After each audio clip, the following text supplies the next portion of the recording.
Allah has put for you. يعرفون نعمة الله. Community of human beings observe the I'll give you some change later. So she said. أعوذ بالله من الشيطان الرجيم. بسم الله الرحمن الرحيم. The 16th chapter from the Holy Quran, Surah Nahl, the bee, was revealed in the holy city of Mecca, in a time where the early Muslim community of Mecca was looking at the wealthy and rich Arabs and asking themselves, how is it possible that we are the ones that believed in Rasulullah, we are the ones who are going through the hardship and difficulties, we're the ones that embrace the last messenger of God and we're sacrificing ourselves for Him and everything we have for Him, yet in return, we are the impoverished ones. We are the poor ones. We are the ones being subject to different forms of attacks, torture, excommunication, and some of them were even thrown out of the city of Mecca.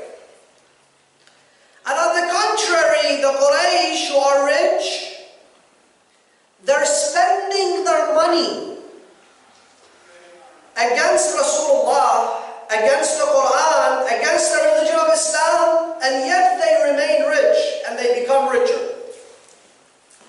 With that kind of spirit, Allah subhanahu wa ta'ala sent down one of the most inspirational chapters within the Holy Quran. Surah Nahl, the bee.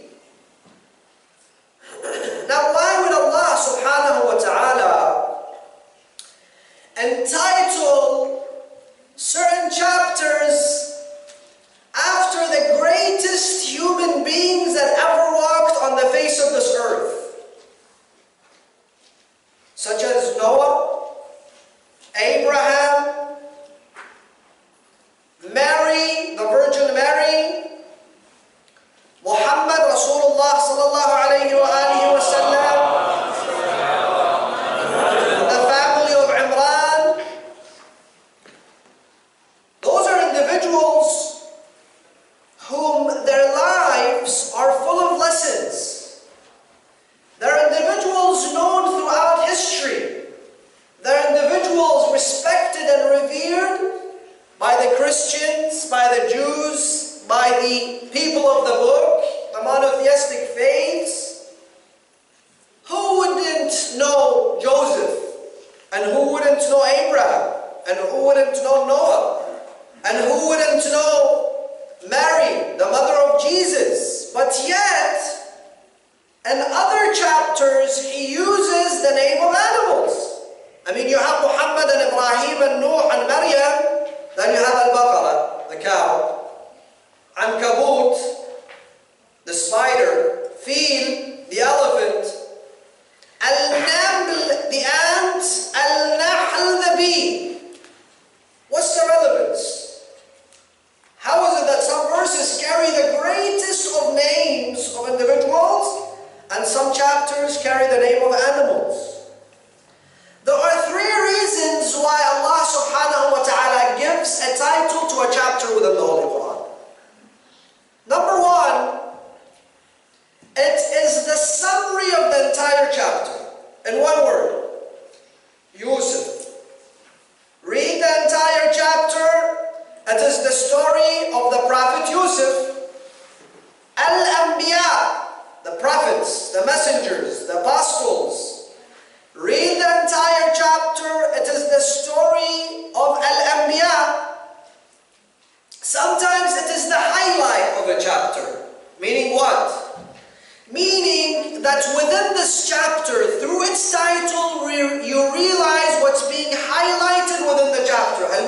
the table.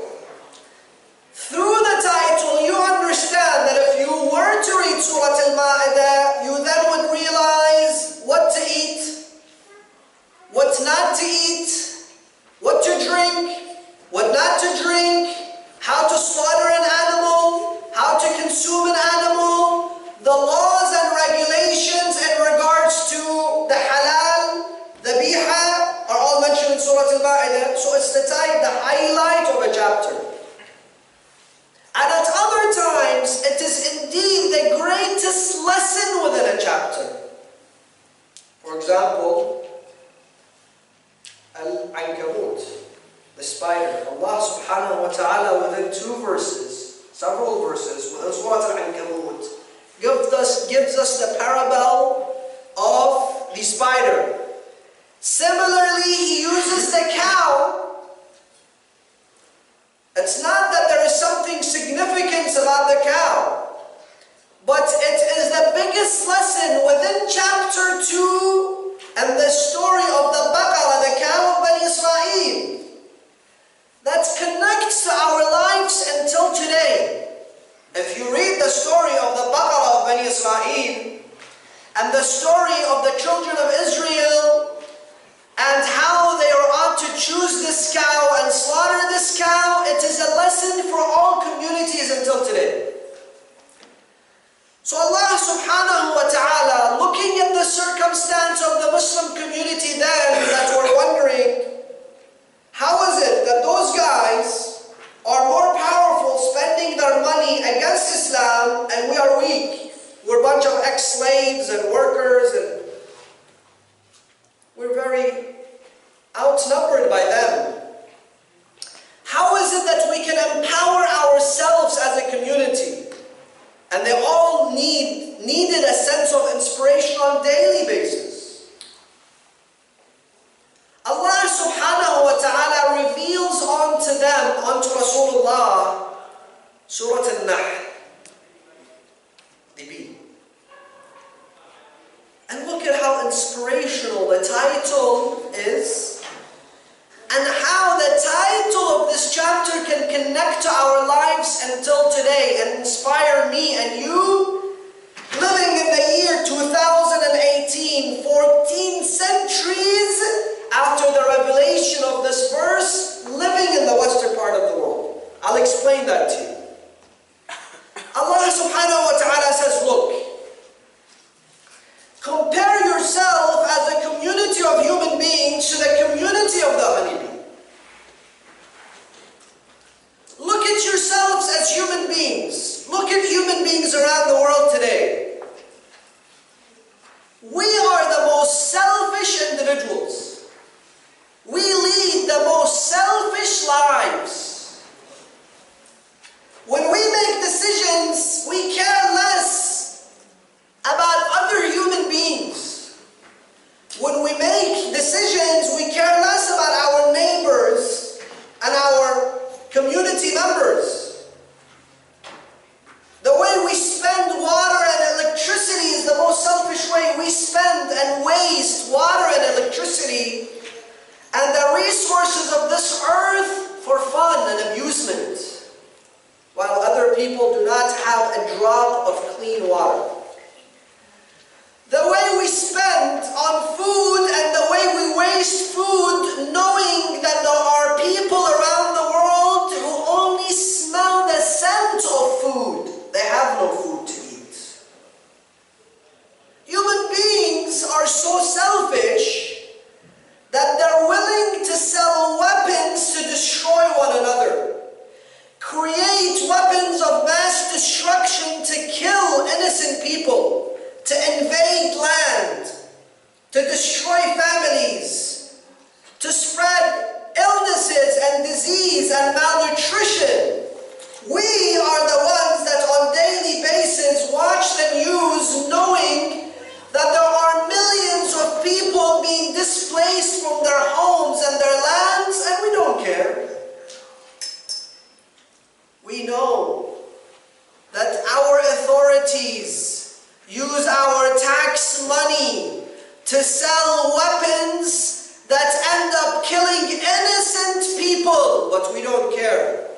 because we have personal reasons not to care.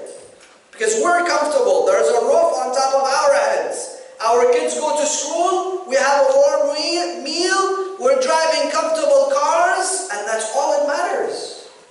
Human beings are so selfish that they're willing to sell drugs to other human beings to watch them get destroyed.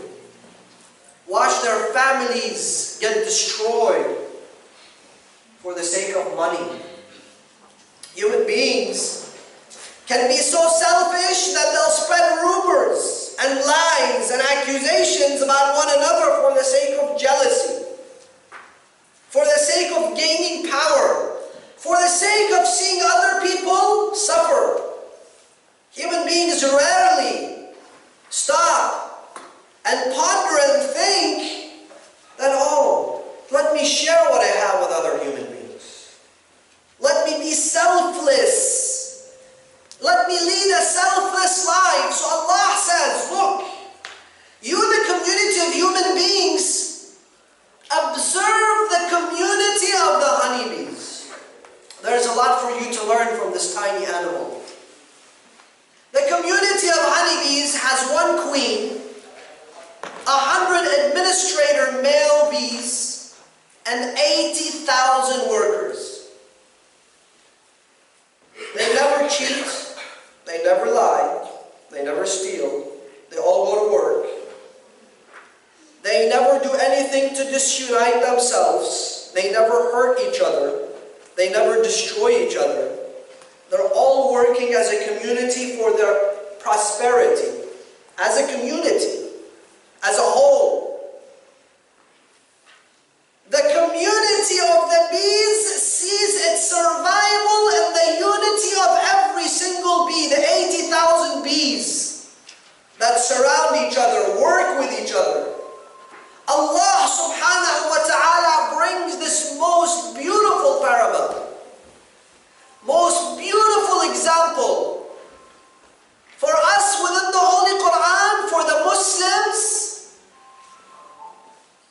to be inspired in the early stages of the birth of Islam in the Arabian Peninsula, and for me and you until today, to be inspired by the title of Surah 16. Some people say, how can we relate the Quran in our lives today? I tell them, the Quran, the title of a chapter of the Quran, not the Quran itself, the title of a chapter can relate to your life until today. And can be the biggest lesson in your life until today. The problem isn't that the Quran is getting old. Amir al-Mu'mineen salawatullahi wa salamuhu alayhi.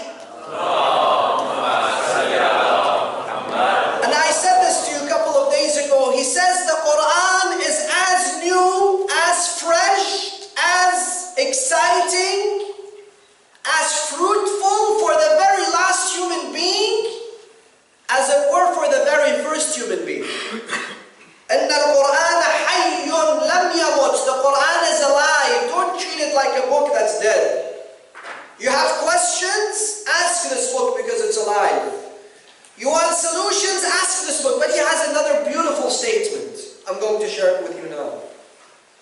He says, ما جالسه أحد إلا وقام عنه بنقيصة بزيادة ونقصان. He says, if a person spends time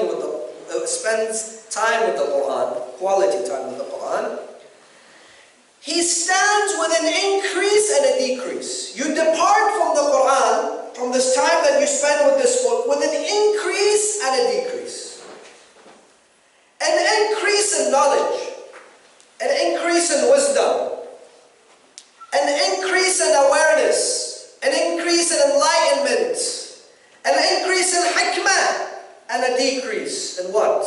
In ignorance, in confusion, in uncertainty. You escape from darkness into light. Allahu waliyyu alladhina amanu yukhrijahum min adh-dhulumati ila an-nur. With this Quran, you escape from all darknesses with this Quran. ما جالسه أحد إلا وقام بزيادة ونقصان. زيادة في نور ونقصان في عمى. This is the Quran. And that is why I emphasize the Quran must be the central theme of our minbars, of our discussions.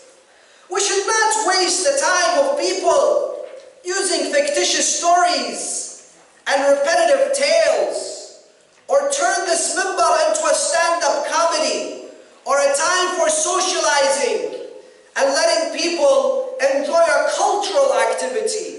The minbar of Rasulullah is the purest pulpit, and it must remain pure.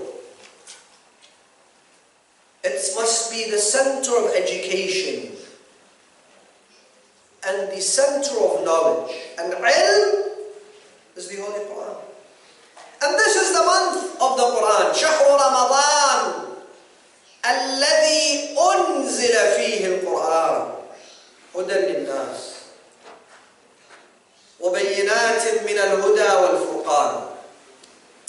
Today we're examining the 16th chapter. If those of the brothers and sisters want to grab a Quran, there's a table there with Qurans. You may use it. Today we're examining the 16th chapter, Surah Nahl. Like I said, its title is given to it so that it inspires the people in the time of its revelation to learn from the honeybees, the community of the honeybees, to be a united community, and it inspires us until today to form a community of unity, solidarity, to work for the sake of Allah subhanahu wa ta'ala. There's a lot to be said here, but unfortunately time is limited. I have to move on. But let me say one word here. Are we happy and content with the situation of the Islamic institutions, at least in the United States today? Yes, we do have many things to be proud of. For example, I look at the Arba'een activity, the Arba'een march, and it almost resembles the honeybee community. That's millions of the followers of Ahl al-Bayt, the Shia, go to Karbala, they visit the shrine of Imam Hussein, selfless, they're willing to endure hardship, there are no fights, there is no mischief, and they return home. Just for the sake of spirituality. This is something we're all proud of. However, the Islamic institutions, especially in the West, will carry Islam to the next generation, will represent Islam to non-Muslims, will teach Islam to those who are ill-informed of Islam. Our Muslim communities here are the future and the hope of Islam in America. And I tell you, unfortunately, from the way I see things, many of them will be bankrupt 5-10 years from now. When this elderly community that is grabbing onto the power of wanting to lead those communities and never wanting anybody to come and take leadership positions, and the community is all 60, 70 plus senior citizens. And we say, no, because this belongs to Allah, this is never going to happen. What kind of nonsense is this? Allah subhanahu wa ta'ala has taught us how to run our affairs. Allah has put a way in front of us to be successful. Allah has given us a brain, an aql to use. We shouldn't say just because this place belongs to Allah that it's going to remain successful. If that's the case, why aren't our Imam Bargas and our centers full of people? Why is it that they suffer for $200-300 at the end of the month to pay their bills? At the end of the month, you should come underneath the minbar and find, a couple of stacks of $100 bills, crispy new ones, go pay your bills with them. If that's the case. Allah has put out a way for us. There are successful youth who are successful in their businesses, they're professionals, they're running multi-million-dollar industries and companies, yet when it comes to our local jama'ats and our communities, we're not willing to give them leadership positions.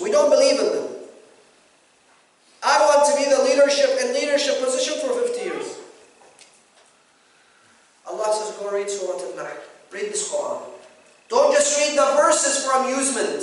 Try to understand what you're reading from the Quran. Take lessons from this Quran. Let it be a mean to teach you how to build a community of believers.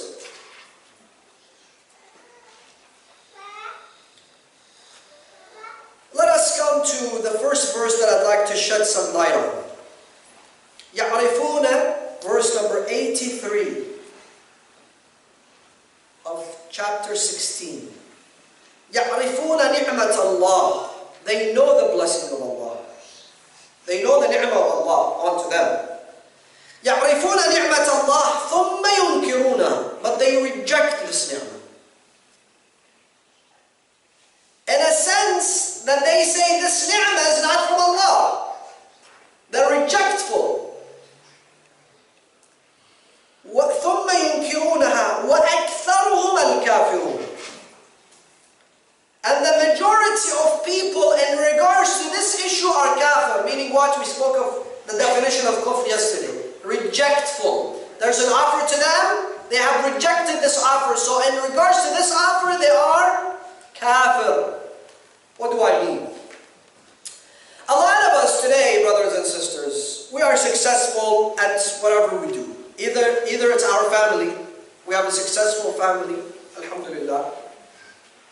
So you say, this is one of the greatest blessings that Allah has put for you, has given you, has bestowed onto you.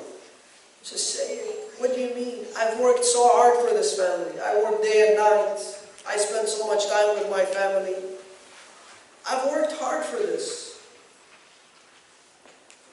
You tell someone, brother, look at your successes. You're successful at what you do.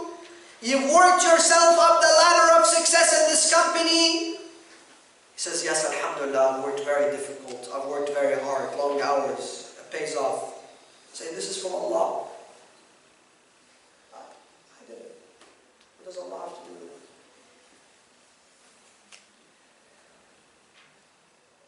They say that a man, a alim, went to a city for a summer vacation. I've said this story a couple of times. I have to say it very quickly. So he got out of the hotel to go to the jewelry market to buy his wife some jewelry. So he came down and he had a man wax his shoes, clean his shoes, polish his shoes. So he started speaking to him and this man wouldn't respond. So this alim says to him, listen, if you don't want to do this, just let me do it. If you're so embarrassed, I just want to clean my shoes, so I can do it myself. You're not even looking at me, you're not speaking to me. He says, the man raised his head and he had tears in his eyes. He began to cry. So the alim looked at him and he said, wow, what are you doing, cleaning my shoes? What's your story? Apparently this guy was the biggest businessman and he owned the largest jewelry store in that particular city. They say his store had 7 doors. 7 doors, and there would be people flocking at his jewelry shop buying gold. Just making money. It was the day of Eid. He says, Sayyid, you see me doing this now? Let me tell you my story. It was the day of Eid. Poor people come into the jewelry shop, so we give them a little, coin, quarter, $1, whatever it may be, equivalent to their money. We give them some sadaqah on the day of Eid. He said, I gave until an old lady came. I put my hand in the little bucket. It was empty. So I said to her, look, go and come back. I don't have any change.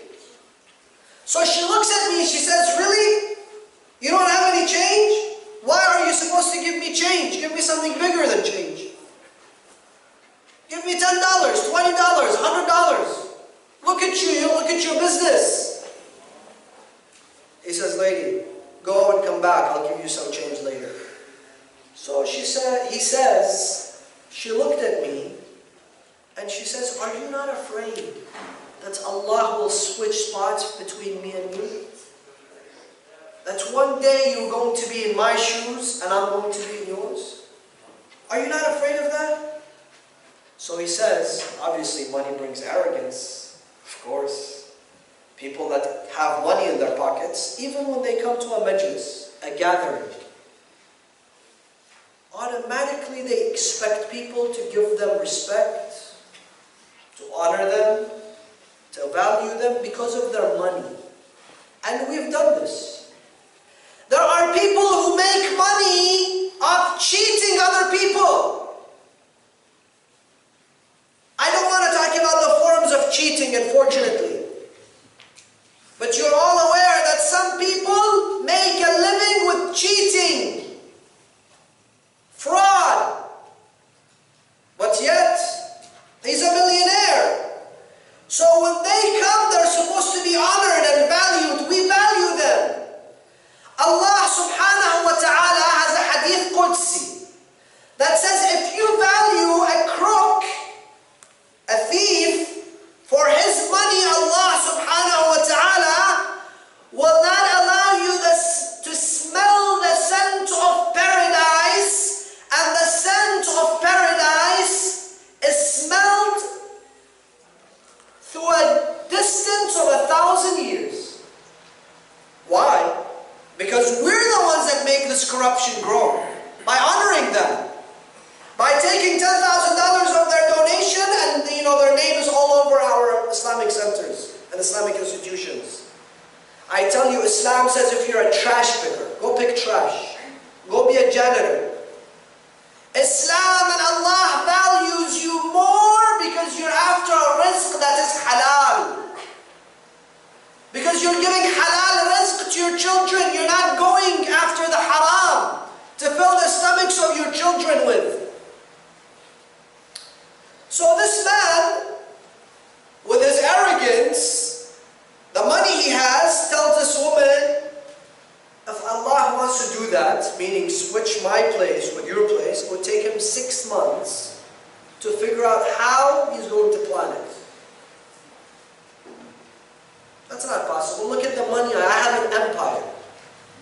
Even if I start losing in the thousands today, it would take years for me to become like him. I wouldn't be alive at that time.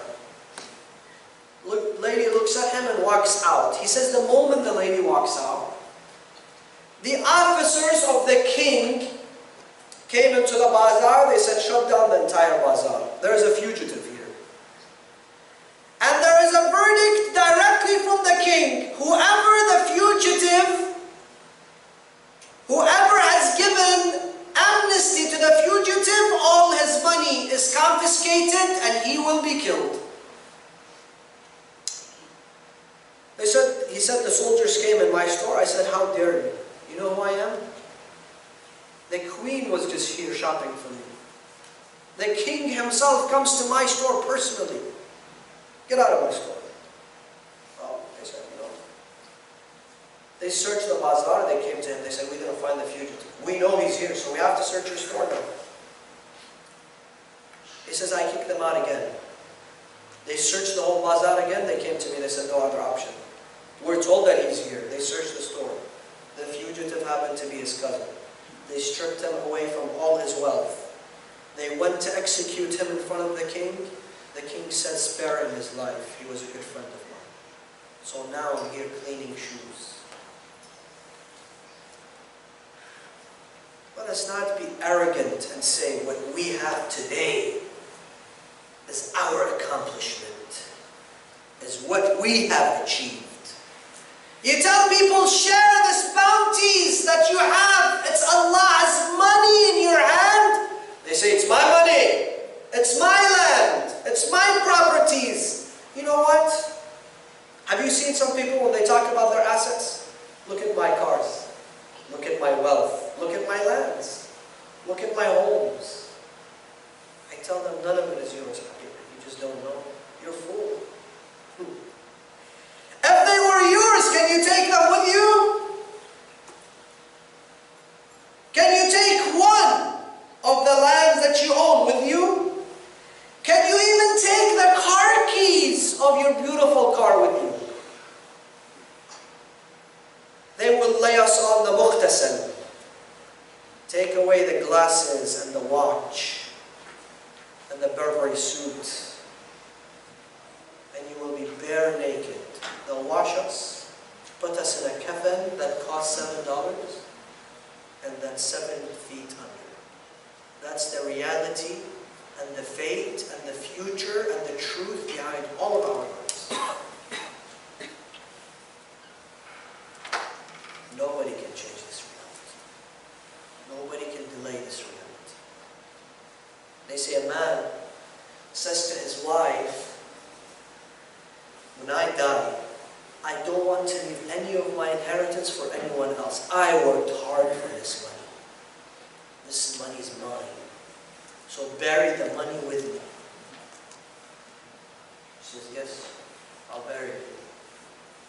You want the money with you? I'll give it to you. He says, I promise? She says, I promise. He dies. They're about to bury him. Before they pour the sand, she tosses a piece of paper in his grave. So the people ask her, what was this piece of paper? She says, I wrote him a check for the full amount of his assets. Maybe you can go and cash it. No bank will cash that check. You will be on your own with your deeds in that grave. You want to be rich in that grave? Make yourself rich today. In the month of Ramadan. You want to be rich on that day? Become a harmless human being. Do not go after exposing and destroying and hurting and harming other human beings. So Allah says, يَعْرِفُونَ نِعْمَةَ اللَّهِ. They know the blessings of Allah onto them. They know this all comes to them from Allah. ثُمَّ يُنْكِرُونَهَا. But they are ungrateful, rejectful. They don't want to admit that this comes to them from Allah. وَأَكْثَرُهُمْ الْكَافِرُونَ. And when it comes to this notion, the majority of people are rejectful. Why? Because we desperately are in love with the dunya and money. Take a little kid today, 3 years old, doesn't understand anything. Wave $100 to him. It will run after it. Because we love money. We cannot depart from money. It's the most difficult thing for us. Allah says this money belongs to me. You cannot take this money with you. This money has been under your control to see and test you. How will you spend it? What will you do with it? At the end of the day, sooner or later, as soon as Israel comes to visit you, it does not belong to you. It transfers from you to your inheritors and from your inheritors to other people.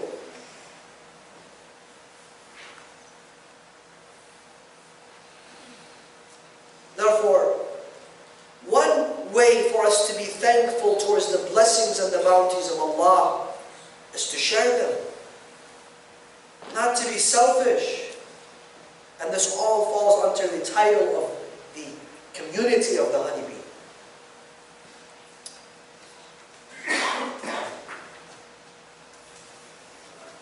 Allah subhanahu wa ta'ala in verse 68 and 69, and with this we will conclude, speaks of the notion of revelation, wahi. Take a look. وَأَوْحَى رَبُّكَ إِلَى النَّحْلِ أَنِ اتَّخِذِي مِنَ الْجِبَالِ بُيُوتًا. Allah reveals a revelation onto the bee. What is the revelation? It's an inspiration in order for the bee to execute its job and its task. So Allah says, this is your job. This is your task description. And the bee does it. Now the question here arises, isn't revelation just for prophets? How can Allah reveal to a bee? And the discussion surrounding wahi is one of the most prolonged, misunderstood discussions within the Holy Quran and amongst the scholars of tafsir. But must be fully aware of, because this question will come to you from people outside the madhab of Ahlul Bayt. What do I mean? First of all, wahi is in three forms. The first form is wahyul anbiya, the wahi through the angel Jibreel that goes to prophets. The Prophet Nuh, the Prophet Adam, the Prophet Ibrahim, the Prophet Rasulullah Muhammad.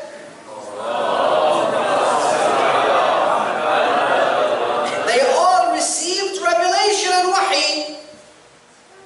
Another form of wahi is an inspiration that can happen to anyone. Allah inspires you and you are almost certain that this is what you're supposed to do.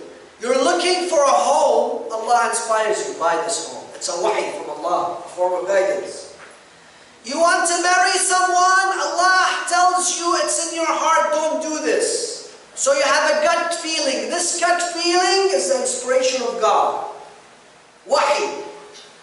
Do we have a reference to the Quran? Yes. وَأَوْحَيْنَا إِلَىٰ أُمِّي Musa, the mother of Moses. She didn't see Jibreel. She didn't hear anything. In her heart, Allah inspired her. Put this baby in a basket and put him in the Nile.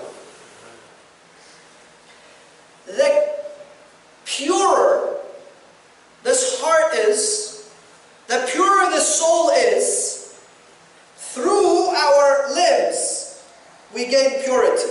If the eyes are pure, the hands are pure, the heart is pure, the ears are pure, then the soul and the heart also are pure and the inspirations are received. Because Allah cannot send inspirations to an ill heart and an ill soul, an impure soul. So we cleanse our souls with wudu, we cleanse ourselves with ghusl, and this is a long discussion. And we cleanse ourselves with salah, and we cleanse ourselves with tawbah and istighfar. We cleanse ourselves with salat ala Muhammad wa ali Muhammad.